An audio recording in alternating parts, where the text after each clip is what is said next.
How'd you end up with the number 32, Monty? That's usually a running back number. Well, it was between number 16 and number 32, and I just chose 32. No story behind it? No famous 32s you're following?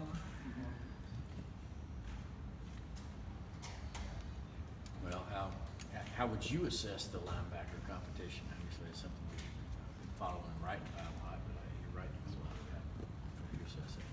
It's been going good. You know, we're all competing at a high level, and we're just going to continue to do that. Coming up on the scrimmage Saturday. Who else is it inside linebacker? Who are some of the guys that are competing for those two spots right now? Everybody, nobody's a starter. You got Nate McBride, Jaden Hunter, Nate Trez, JT, Tate Crowder, Channing, Quaid. So everybody's competing. Could it be a situation where different guys are on the field against different offensive packages? I mean, I don't know. You'd have to ask Coach Smart. Money's a big deal for you that you start the opener? I just want to help the team in the best way I can. Comes to those young guys, those two young guys. What have you seen out of those two freshmen? I know they kind of got in here a little later than you did when you were a freshman. They're smart, quite big, and they're learning and they're physical. Where does Channing fall into that? He's not quite as big, right, as Quay, but not as small as for lack of a better word, you would want. Well, Channing's upside is Channing's really fast.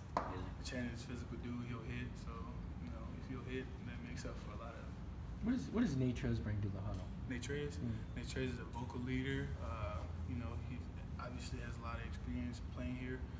So, you know, he's just a great vocal leader. We're going to get to talk to Rodrigo here in a minute. He's kind of a character, you know, we got the specs and everything. What's kind of the overall team feel about him? I know you guys celebrated when he got that scholarship last year. I love Rodrigo personally. I always see him and I scream out his name. So I like Rodrigo. He's awesome dude. Kickers aren't usually on some teams, kickers are considered not really part of the team. No, I wouldn't say that. I mean, you saw the national championship game. He's the one who hit the field goal. So he's just part of the team as Prather Hudson or me or anybody else. When you said you scream out his name, is that on campus or is that just around here? Just whenever I see him, you know, just whenever. It's hard to remember that. I mean, he was a guy that was really fighting just for a scholarship this time last year, and then he became so dependable. Has it gotten to where you guys, when you see 98 trotting out there for a kick, you just expect him to make it no matter? I mean, he works just like we working at linebacker and on the defense. He works with his kick. You see him all the time during practice. Like today, he went 4 for 4. So he works hard. So it doesn't surprise me when he makes him. This may come across a little bit of an odd question, but can you kind of put yourself in those shoes as a guy who, you know, comes here, spends a couple years trying to earn a scholarship, and kind of what it must take to be around all these guys that already have one, and you're trying to earn one yourself? I mean, I give it to him. It takes a lot of determination and a lot of fight. He never gave up, and he's still working. Turn it back towards the defense a little bit. The last scrimmage, there were some big runs by the running backs. What was going on there? Was it run fit problems or that line blowing them out? Run fit problems, just defense. You know, we got to get better on our techniques, and if we get those techniques right, we can prevent those big runs. Now, as far as I know, you guys compete every day, but do you look forward to the next scrimmage? I mean, is it a kind of a defense-offense thing where you guys want to try and win today? Yeah, of course I want to win. I don't want to see Brian Heron or Holyfield or Swift run for 60 yards on the play, not against us. So. Is that what happened last time? Yeah, Holyfield broke loose. How is you are in a good position to assess the running back situation. Have you been impressed with what George is bringing to the table? All those running backs. Yeah, man. Lil Cook never stops running. He's fast. I mean, he's just fast. Yeah. Then you got Holyfield, Brian, Swift, Prather, Zamir. There's a bunch of them, so they're all pretty good. How much is Zamir doing? Zamir's he's doing just what everybody else is doing. He runs hard. He's good. He's a great player. He doesn't look like he's kind of not confident yet with the knee or whatever. Nope. He seems pretty confident. How quickly did you guys welcome those running backs? Seems like it's always kind of a rite of passage for those freshmen the first time they collide with a linebacker like you or one of those other guys. Did that happen pretty early in fall camp?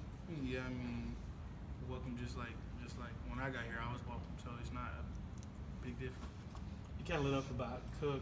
I guess the only practice we've really seen all of was the open practice, and he had a lot of big plays in that within the passing game. Is that something he just kind of brings to the table with that speed and ability to catch the football? And how tough is it for you to a guy to have to cover him at the back? Yeah, I mean, it's tough. Like, I've never played against a running back like Cook before. He has his own little style that he has, and it's very like unique.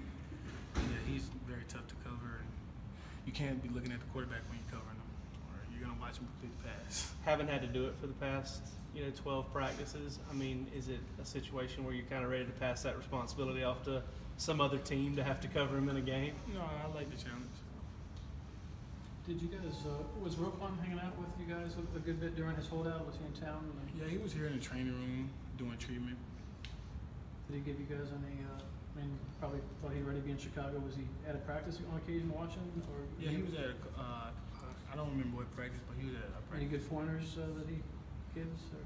Yeah, don't jump out at 8 yet. How eager are you at this point just to get to a game? I mean, I just take it day by day. Tomorrow's practice 13. I just take it day by day.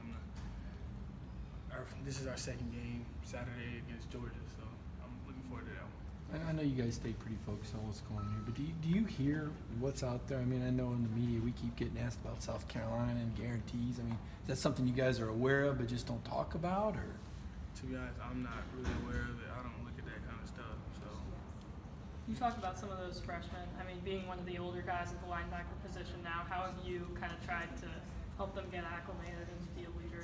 well, I know how frustrating it is to like when you first get in and you're learning the defense because you're a linebacker and you're expected to make all the calls. And I remember when I first got out there, like sometimes when I wouldn't even say anything, I would just look. So I know how frustrating it is. So I try to keep chanting and try to tell them like it's just all part of the process. It'll get better. Monty, what would be a good season for this football program? To be the best team we can be. That's it? Are you doing Mike or Will? Actually, I'm doing Mike and Will. Mike and Will. You don't play one of them more than the other at this point? You know, we mix and stuff. We do different rotations. We play with different guys. So I could be playing Mike one day or Will one day just so you can learn. Because let's say someone got hurt and I had to play money. Well, I need to learn. I need to know how to play it. So Is there a huge difference between learning the two different positions? no, not really. Mike is the play caller. No, both of you are the play caller.